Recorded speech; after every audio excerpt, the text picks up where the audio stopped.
आज के शो में। नायब एग्जीक्यूटिव बोर्ड इजलास में अहम फैसले, एक रेफरेंस, 2 इन्वेस्टिगेशंस, 16 इंक्वायरीज की मंजूरी। अस्सलाम वालेकुम। बस पर्दा का एक सनसनीखेज इंकशाफात प्रोग्राम बेनकाब में हूँ आपके साथ सैफान खान। नाज़रीन, आज नायब एग्जीक्यूटिव बोर्ड का एक अहम इजलास हुआ। इजलास की सदारत चेयरमैन नायब ने की। इसमें डिप्टी चेयरमैन नायब, प्रोसिक्यूटर जनरल नायब, इसके अलावा डीजी ऑपरेशंस नायब ज़ाहिर शाह साहब भी शामिल थे। इस इजलास में कुछ अहम तरीन फैसले हुए। आज हम निशानदेही करना चाहेंगे उन अहम तरीन फैसलों की। बड़ी इंपॉर्टेंट इंक्वायरीज अप्रूव हुई हैं, 16 इंक्वायरीज अप्रूव हुई हैं आज के इजलास में। इससे कबल इंक्वायरीज पर आऊँ, क्योंकि आज हमने देखा पूरा फोकस सुबह सिंध पर था। सिंध के अहम तरीन केसेस, कुछ अहम नाम इनमें शामिल हैं, और आज सब कुछ हम बेनकाब करेंगे जो इंपॉर्टेंट केसेस आज नैब के एग्जीक्यूटिव बोर्ड इजलास में मंजूर हुए हैं। समय पहले जो रेफरेंस है उसकी तरफ आते हैं। रमज़ान सेहतों के खिलाफ एक रेफरेंस की मंजूरी हुई, और इस रेफरेंस जिसका ताल्लुक है इख्तियारात के नाजायज़ इस्तेमाल से, तकरीबन 15-16 करोड़ रुपए का नुकसान जिससे कौमी ख़जाने को हुआ है। 95 के करीब गैर कानूनी भर्तियाँ हुई हैं education and literacy department Naushahro Feroze सूबा सिंध के, और यहाँ पर मजमूई तौर पर जो नुकसान पहुँचा है वो तकरीबन 16 करोड़ रुपए का इस वक्त पहुँचा कौमी ख़जाने को। रमज़ान सेहतों के हवाले से एक रेफरेंस मंजूर हुआ है। एक रेफरेंस सिर्फ आज के इजलास से मंजूर हुआ है, ये रमज़ान सेहतों वाला एक रेफरेंस मंजूर हुआ है, और ये एक है जी एजुकेशन लिटरेसी डिपार्टमेंट का हवाले से। लेकिन इसके बाद जो फहरिस्त है इंक्वायरीज की, वो बड़ी अहमियत की हामिल है। उस फहरिस्त की तरफ आपको लेकर चलते हैं। तकरीबन 16 इंक्वायरीज मंजूर हुई हैं। इन इंक्वायरीज के अंदर गुलाम मुर्तज़ा जतोई साहब का नाम है, साबिक वजीर भी हैं। गुलाम मुर्तज़ा जतोई साहब का इस वक्त नाम शामिल है। इसमें महकमा खेल, इसके अलावा वर्क्स एंड सर्विसेज डिपार्टमेंट के अफसरान, उनके खिलाफ इंक्वायरी की मंजूरी हुई है। इन 16 इंक्वायरीज के अंदर हमने देखा है कि साबिक रुकन असेंबली, कौमी असेंबली खुदाबख्श राजर के खिलाफ एक इंक्वायरी की मंजूरी दी गई है। और इसी तरह से जो बहुत अहम इस वक्त इंक्वायरी है, ज़मीनों की बंदरबाट शहर कराची में बिलखुसूस जिस तरह हुई है, डिस्ट्रिक्ट मलीर में जिस तरह हुई है, जो इस वक्त ज़मीनों के हवाले से बंदरबाट हुई है, अरबों रुपए का नुकसान, खरबों रुपए का नुकसान कौमी ख़जाने को पहुँचा है। इस हवाले से जो बोर्ड ऑफ रेवेन्यू मलीर है, इसके खिलाफ कुछ अफसरान के खिलाफ एक इंक्वायरी की मंजूरी दी गई है। और इसी तरह से 19 शुगर मिल्स के लिए सब्सिडी, 19 शुगर मिल्स के लिए सब्सिडी, इस हवाले से भी नैब ने एक फाइल खोल दी है। और ये जो शुगर मिल्स हैं, ये किन शहरों में, ये आपको बताते हैं। सूबे सिंध के शहर मीरपुर खास, ठट्टा, खैरपुर, सजावल और कुछ दीगर शहर हैं जहाँ पर जाके लिए ये इंक्वायरीज़ की मंजूरी दी गई है। एक और अहम नाम है नाज़रीन, और ये नाम इरिगेशन डिपार्टमेंट के हवाले से। मैं इस पर आऊँगा क्योंकि इरिगेशन डिपार्टमेंट पे हमने बड़ी डिटेल प्रोग्राम्स किए हैं, बड़ी डिटेल स्टडी कंडक्ट की है, इन्वेस्टिगेटिव आपके सामने रखे हैं प्रोग्राम्स कि किस तरह सूबा सिंध में इरिगेशन डिपार्टमेंट के अरबों रुपए के फंड सालों से मुबैना तौर पे, वो RBOD के फंड्स हों या दीगर फंड्स हों, वो सारे के सारे अफसरान की मुबैना तौर पे जेबों में गए हैं। जिन अफसरान की जेबों में गए हैं फ्लड्स के नाम पर, RBOD के नाम पर और दीगर मामलात के नाम पर इरिगेशन में, उनकी तफसीलात आपके सामने, उन चेहरों को हमने बार बार बेनकाब किया। उस हवाले से एक बड़ा इंपॉर्टेंट नाम है जिस पर इंक्वायरी मंजूर हुई है। लेकिन उससे कबल आगे बढ़ते हुए आपको बताएं, महकमा कानून सिंध के खिलाफ कुछ अफसरान के खिलाफ इंक्वायरी की मंजूरी दी गई है। और इसी तरह कुछ अहम फ्रंटमैन के नाम इसमें शामिल हैं। एक नाम आपको याद होगा, मुत्तहिदा कौमी मूवमेंट के अहम रहनुमा बाबर गौरी साहब, उनके एक फ्रंटमैन रेहान मंसूर ख्वाजा का नाम इसमें शामिल है, जिसके खिलाफ एक इंक्वायरी की मंजूरी दी गई है। ये फ्रंटमैन बताया जा रहा है। नैब के इजलास में जिक्र है कि मुबैना फ्रंटमैन बाबर गौरी के, जो इस वक्त साबिक वफाकी वजीर भी हैं और इस वक्त मुल्क में नहीं हैं, उनके खिलाफ एक इंक्वायरी की मंजूरी दी गई है। इसी तरह से जो इम्पोर्टेंट नाम एक और शामिल है, एक प्राइवेट पर्सन का, जिसका नाम हसन अली शरीफ है।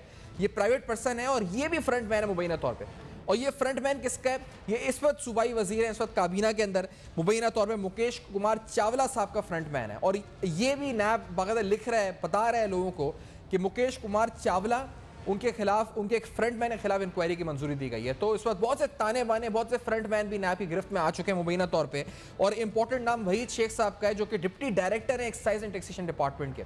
तो ये एक्साइज एंड टैक्सेशन डिपार्टमेंट, जहाँ पर गाड़ियों की नंबर प्लेट्स और दीगर टैक्सेशन मामलात, प्रॉपर्टी और दीगर टैक्सेस के मामलात हैं।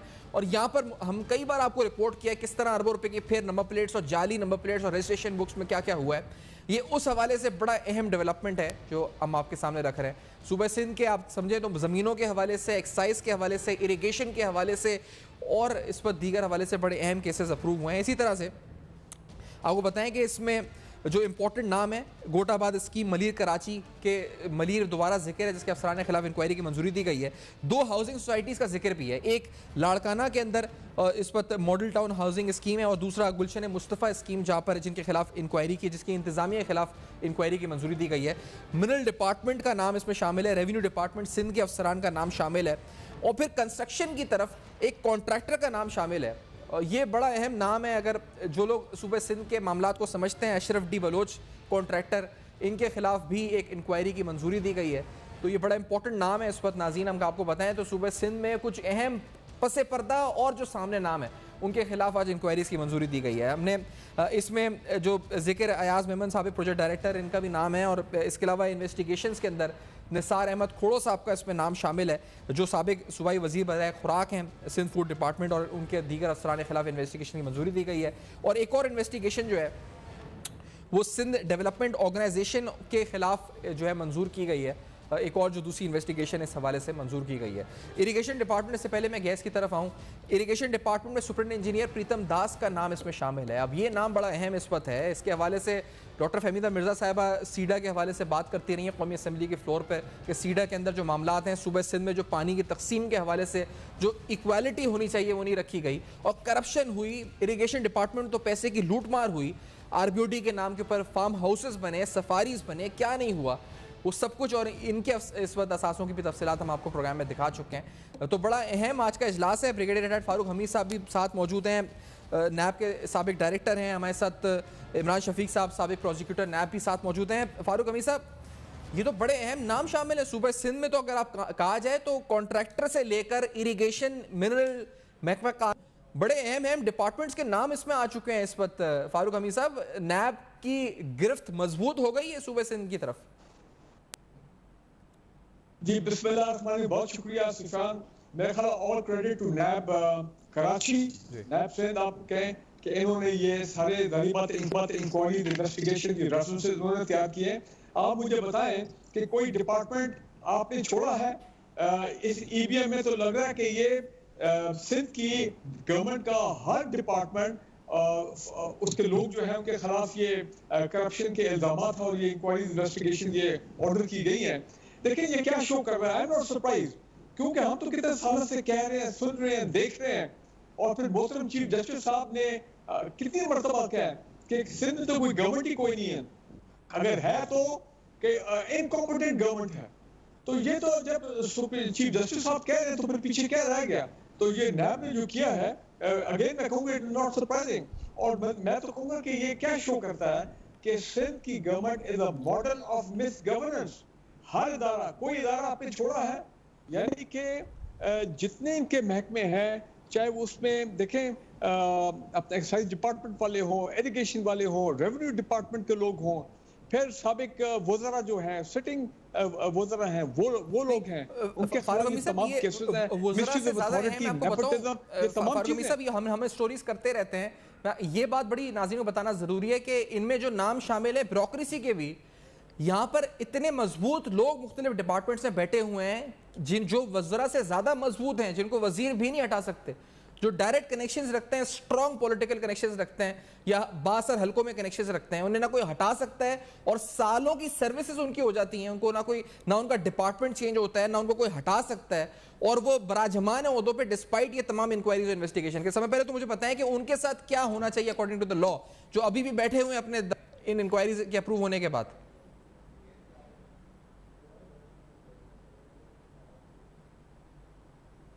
ब्रिगेडियर फारूक हमीद साहब तक मेरी आवाज आ रही है? जी, फारूक हमीद साहब से हम रब्ता बहाल करते हैं। मैंने जिस तरह कहा कि आज 16 इंक्वायरीज की मंजूरी दी गई है नैब एग्जीक्यूटिव बोर्ड इजलास में। ये अहम तरीन इंक्वायरीज हैं, इसमें बहुत से पसे पर्दा चेहरे भी हैं, कुछ फ्रंट मैन के नाम भी शामिल हैं, और ये बाबर गौरी साहब के और मुकेश कुमार चावला साहब के मुबैना फ्रंट मैन का नैब जिक्र भी कर रहा है बाकायदा, और इसके साथ साथ कुछ अहम ब्यूरोक्रेसी के लोग शामिल हैं इरिगेशन डिपार्टमेंट के हवाले से। एक तो मैंने प्रीतम दास का नाम लिया जो सुपरिटेंडेंट इंजीनियर हैं, इसके अलावा यहाँ पर जो इरिगेशन सर्कल है कोटरी बैराज हैदराबाद, इसके कुछ अफसरान के खिलाफ भी इंक्वायरीज की मंजूरी दी गई है। तो ये बड़ा अहम इरिगेशन डिपार्टमेंट है जिसमें हमने देखा है कि बंदरबाट हुई है और बहुत जिसे कहा जाए कि अहम तरीन हवाले से इस पर जो फंड्स हैं उसमें बंदरबाट हुई है, खुर्द-बुर्द हुई है, पैसे बनाए गए, ज़ाती असासे बनाए गए हैं इस पूरे डिपार्टमेंट के अंदर। एक छोटा सा ब्रेक लेते हैं नाज़रीन, हमारे साथ पैनल वापस होगा। आज के अहम तरीन एग्जीक्यूटिव बोर्ड इजलास के हवाले से हमारी अहम तरीन कवरेज जारी है। इस ब्रेक के बाद हमारे साथ रहिए।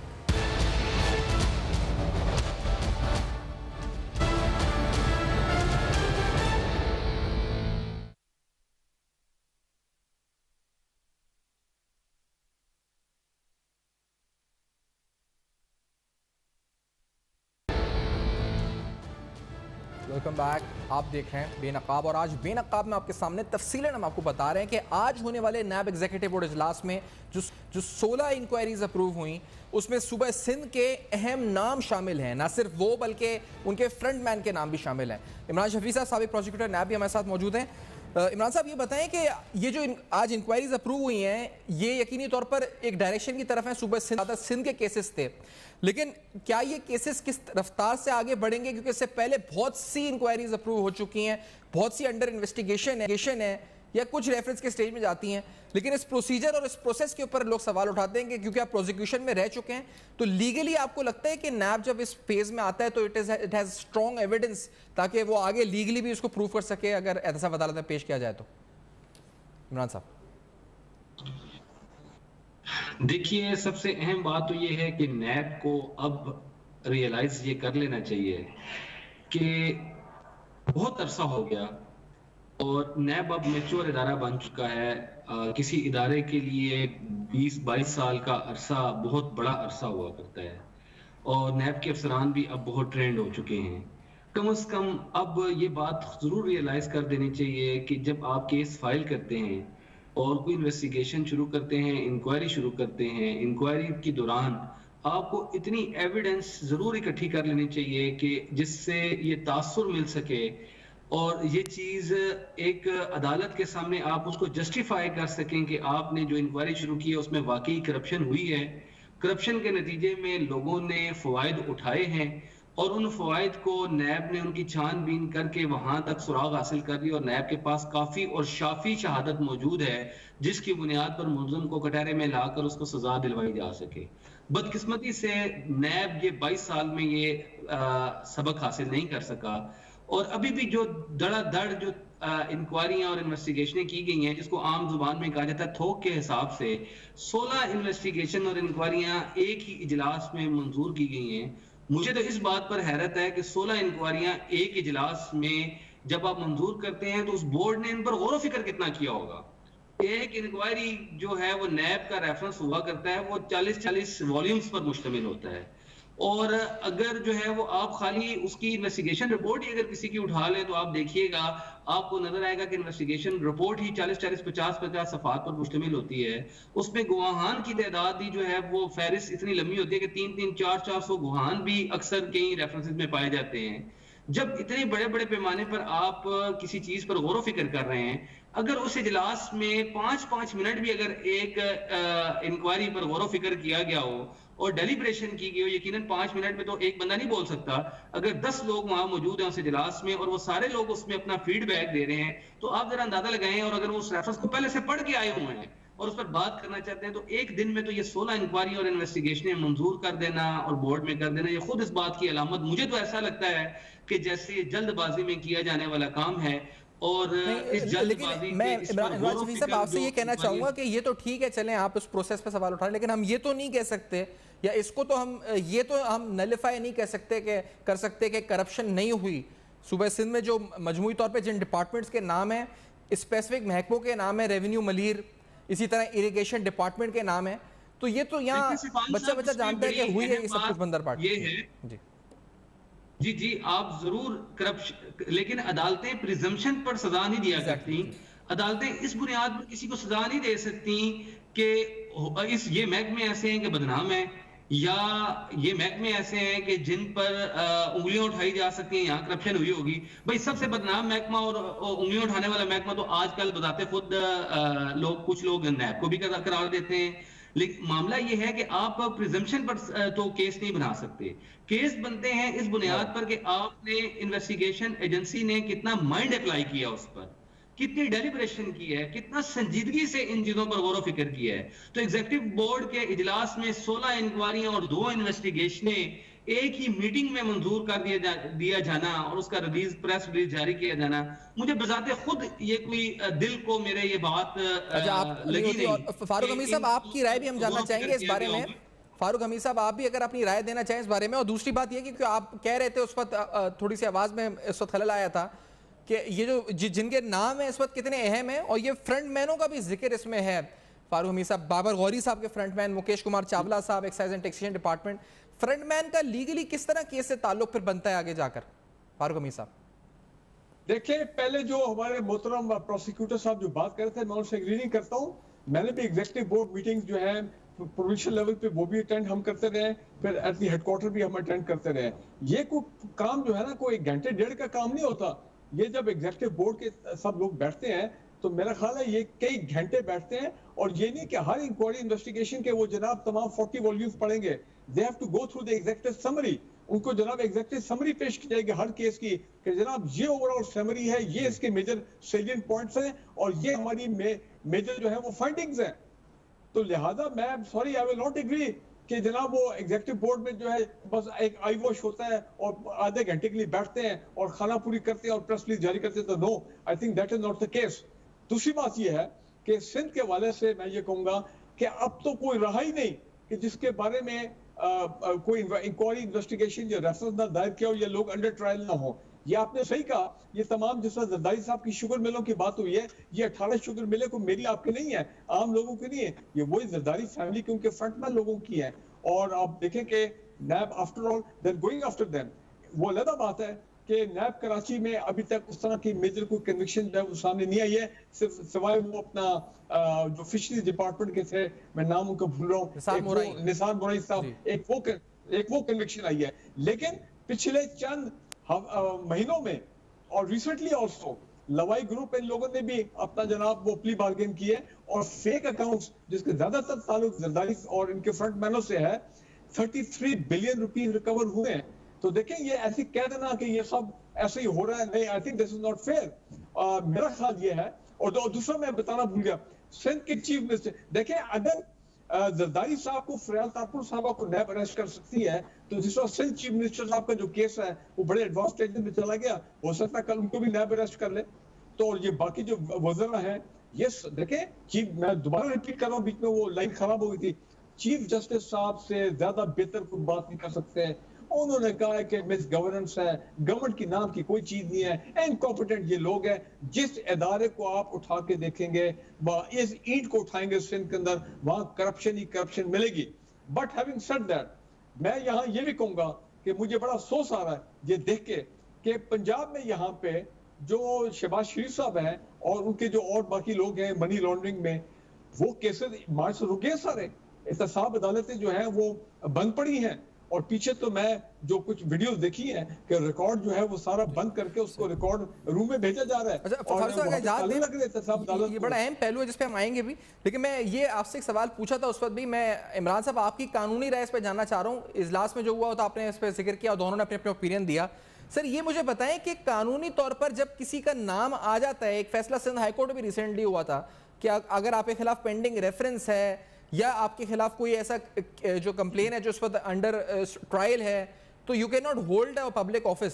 यहाँ पर कितने ब्यूरोक्रेसी के लोग हैं जिनके नाम शामिल हैं इस फहरिस्त में, और वो अभी भी ओहदों पे बराजमान हैं। तो इमरान साहब इस पर कानून क्या कहता है, कानूनी इस पर नुक्ता नजर क्या है? इमरान शफीक साहब।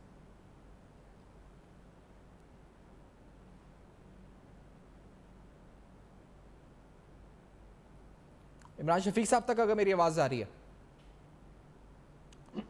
जी। इमरान शफीक, फारूक, मैं ये कहना चाह रहा हूँ। जी जी जी जी जी साहब, आवाज आ रही है? जी जी आ रही है, फरमाइए जी।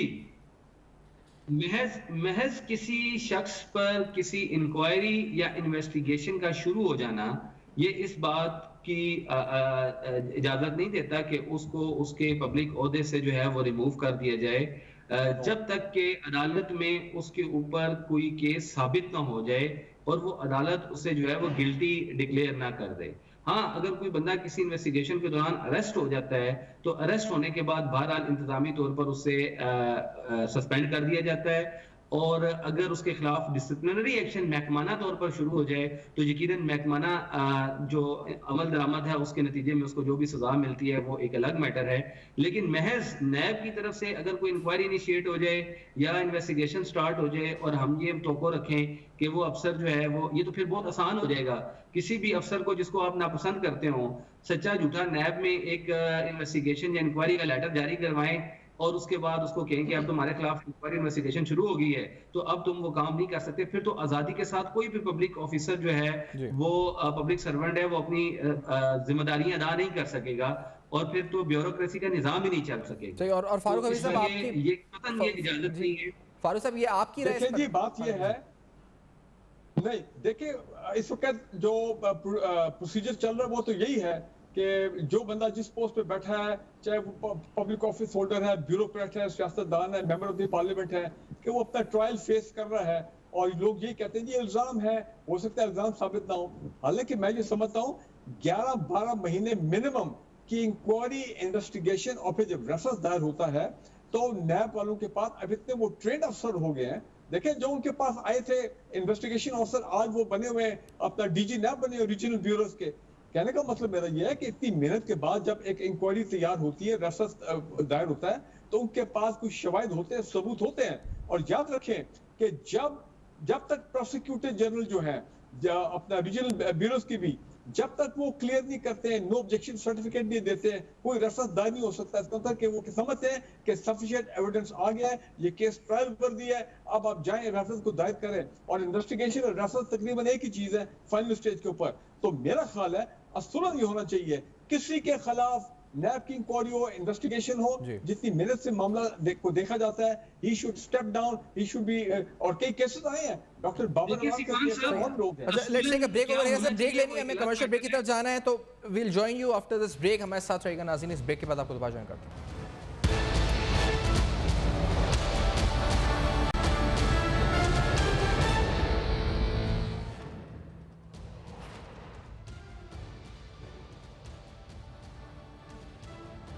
तीन तफसीलात हम रख रहे हैं। एग्जीक्यूटिव इजलास में आज अहम तरीन फैसले हुए। आज नैब एग्जीक्यूटिव इजलास, इसकी ज़ेर सदारत चेयरमैन नैब के हुआ। इसमें नैब के और दीगर अहम अफसरान भी शामिल थे। डीजी ऑपरेशंस शामिल थे, प्रोसिक्यूटर जनरल नैब शामिल थे, डिप्टी चेयरमैन नैब शामिल थे। इस इजलास के अंदर 16 इंक्वायरीज की मंजूरी दी गई और इसके अलावा तकरीबन 1 रेफरेंस और 2 इन्वेस्टिगेशंस की मंजूरी दी गई। इन्वेस्टिगेशंस के अंदर अहम तरीन नाम निसार खोड़ो साहब का है, सिंध फूड डिपार्टमेंट का है। इसी के अलावा 16 इंक्वायरीज के अंदर सिंध के हवाले से सिंध के अहम तरीन नाम शामिल हैं। कुछ ऐसे किरदार जिनके नाम हम सुनते नहीं, लेकिन उनके उहदे या उनकी ताकत इतनी ज़्यादा है कि वो अपने मिनिस्टर से भी ज़्यादा ताकतवर समझे जाते हैं। ब्यूरोक्रेसी मौजूद है। इरिगेशन डिपार्टमेंट के अफसरान के खिलाफ इंक्वायरी अप्रूव हुई है। बोर्ड ऑफ रेवेन्यू के अफसरान, जहाँ से ज़मीनों की सारी बंदरबाट होती है, मलीर का तस्करा आपने अक्सर सुना होगा, इनके कुछ अफसरान के खिलाफ इंक्वायरीज की मंजूरी दी गई है। महकमा कानून सिंध के खिलाफ इंक्वायरी की मंजूरी दी गई है। एक इस वक्त जो रेफरेंस मंजूर हुआ है वो education and literacy department Naushahro Feroze के हवाले से मंजूर हुआ है, जिसमें तकरीबन 16 करोड़ रुपये का नुकसान पहुँचा है कौमी ख़जाने को। इसी तरह से आज फ्रंटमैनों का जिक्र भी है। बाबर गौरी साहब साबिक वफाकी वजीर, उनके फ्रंटमैन का जिक्र है इस वक्त रेहान ख्वाजा, कि वो इस वक्त उसके खिलाफ भी एक इंक्वायरी की मंजूरी दी गई है। और फिर सिंध में एक्साइज एंड टैक्सेशन डिपार्टमेंट के हवाले से मुकेश कुमार चावला साहब के मुबैना फ्रंटमैन का जिक्र है कि इस वक्त उनके खिलाफ भी एक इंक्वायरी मंजूरी हुई है। और उसके साथ deputy director excise and taxation का नाम भी शामिल है, जिनके खिलाफ इंक्वायरी की मंजूरी दी गई। फारूक हबीब साहब, तो मैं आप उस रही थी कि ये कितना जो है जो लोग अफसरान बरजमा है ना उहदों के ऊपर, उनको हटाना या वो ना हटें, आप कह रहे थे कि एथिकली और लीगली दोनों थोड़ा वाजे करके बताएं। फारूक हबीब साहब, क्या कानूनी तौर पर और इखलाकी तौर पर ये जवाज बनता है कि वो अफसरान बैठे उन उहदों के ऊपर?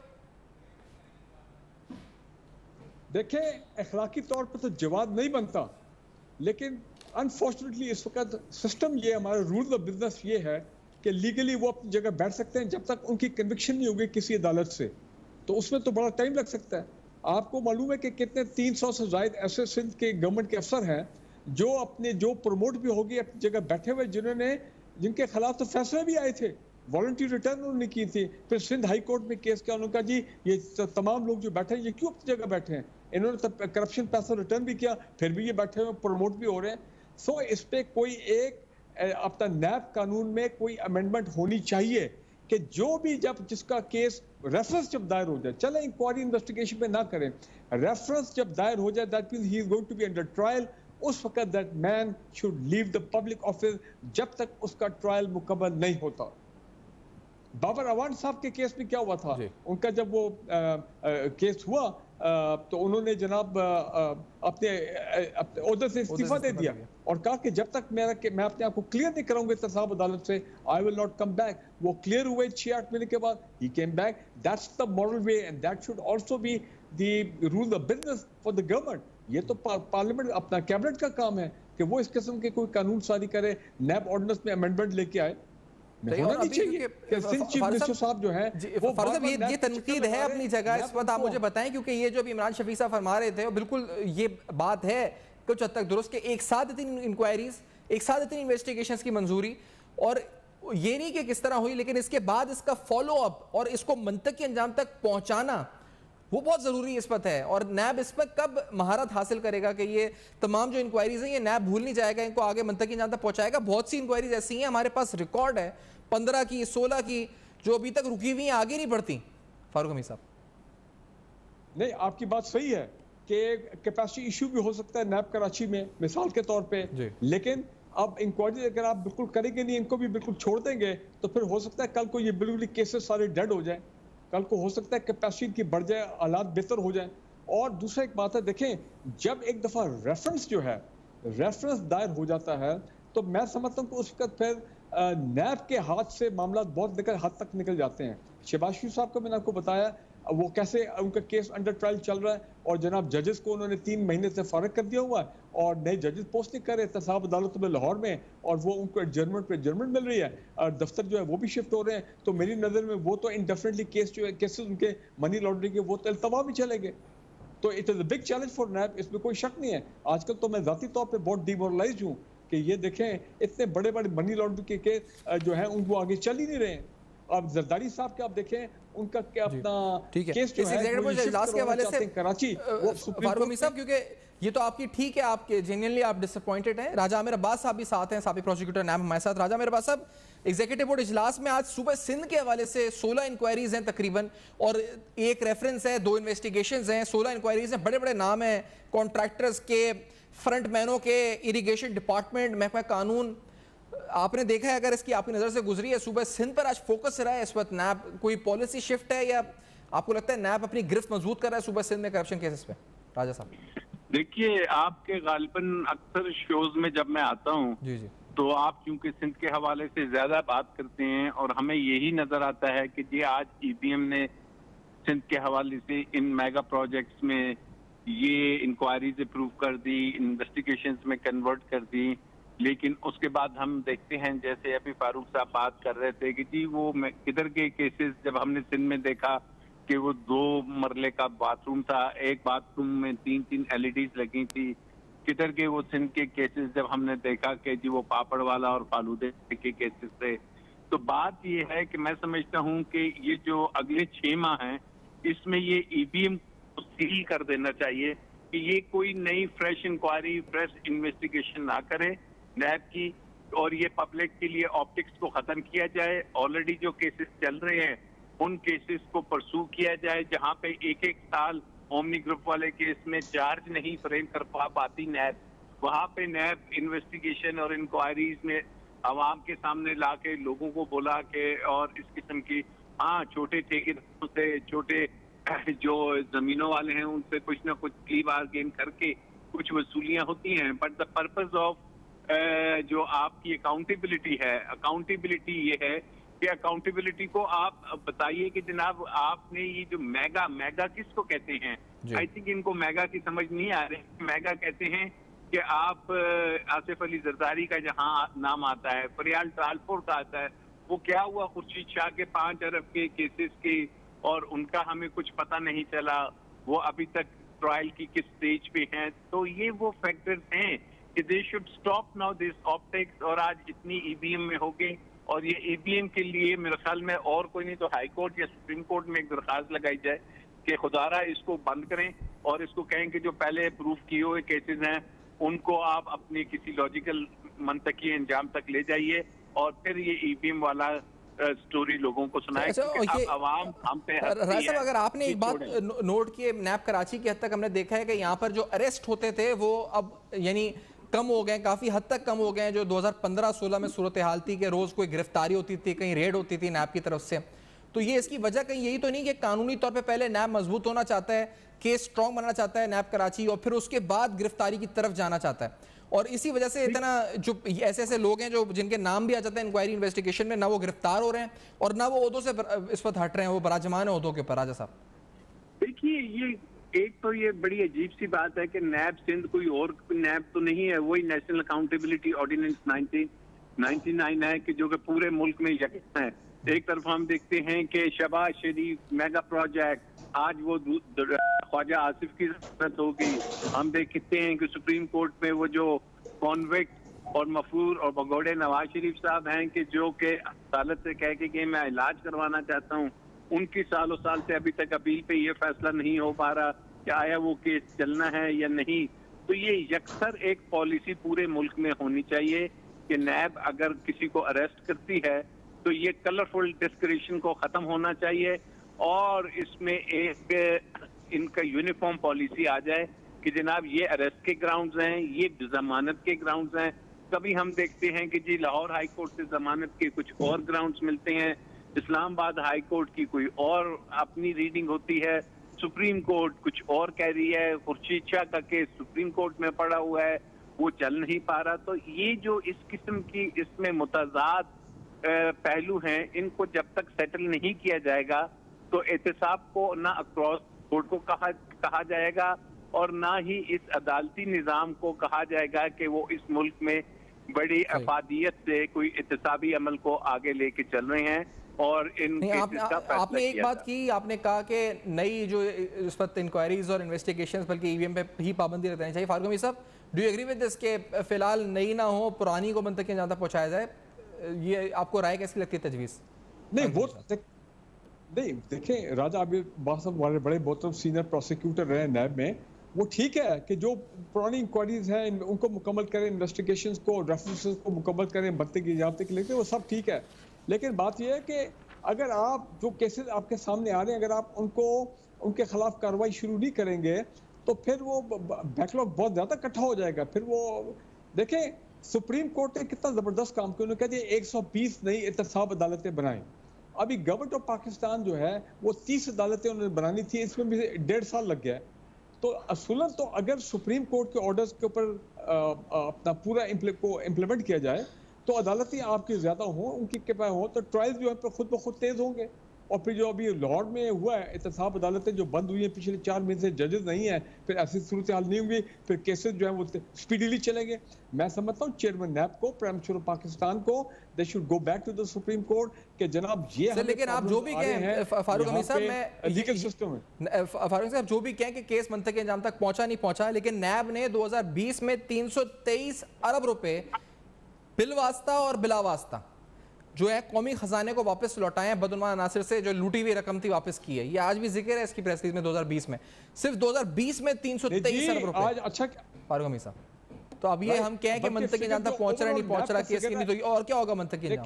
जी देखिए, ओवरऑल नैब जो है 814 अरब का फिगर आज आ गया, 814 बिलियन रुपीज इन द जब से नैब बना है, डायरेक्टली और इनडायरेक्टली। तो जब ये अपना मौजूदा चेयरमैन नैब आए थे 4 साल पहले, तो उसके बाद तकरीबन 450 अरब प्लस जो है इन लोगों ने रिकवरीज की है, डायरेक्टली और इनडायरेक्टली। तो देखें काम तो हुआ है, ये तो आप ना माने। और अभी 1273 रेफरेंसेस अभी जो है इस वक्त ज़ेरे समाअत है 1300 अरब रुपए के इस वक्त। फारूक अमीर साहब, 1300 बिलियन रुपीस। जी हाँ, 1200 चंद हफ्ते पहले तक, चंद महीने पहले तक ये 1230 का फिगर था, अब ये हो गए 1273 and worth about 1300 billion rupees. अब आप मुझे ये बताएं, कुछ छोटी बात नहीं है। तो यू नीड, आपको चाहिए, ठीक है नैब के कहीं कैपेसिटी इशू था उसको भी बढ़ाए ऑन वॉर फुटिंग, और उसी तरह अदालतें और बनाएं जिस तरह सुप्रीम कोर्ट के चीफ जस्टिस साहब बार बार कह रहे हैं। वो तो उन्होंने 120 की बात की हुई है। ईमान से अगर कोई और गवर्नमेंट होती तो वो बना लेती 120 कि बाकी पैसा करप्शन के नाम पे तो ये गवर्नमेंट आई थी, एहतसाब के नाम पे तो ये गवर्नमेंट आई थी कि हमने जनाब क्लीन अप करना है, तो फिर लगाएं कोई 50-60 अरब लगा दे।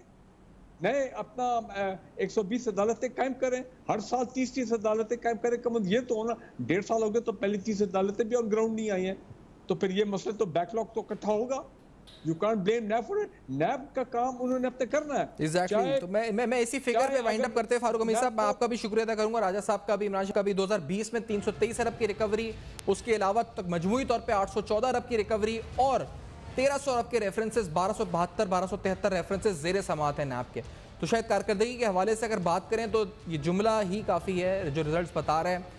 इसी नोट पर वाइंड अप करते हैं आज के प्रोग्राम को। नैब के एग्जीक्यूटिव बोर्ड इजलास में होने वाले अहम तरीन फैसले जो 16 इंक्वायरीज अप्रूव हुई हैं, इन पर आज गुफ्तगू हुई। इनकी तफसीलात आपको बैकग्राउंड के साथ सामने रखी। For feedback you can write us on our Facebook, emails and Twitter. देखते रहेगा अब तक, अपना बहुत ख्याल रखिएगा।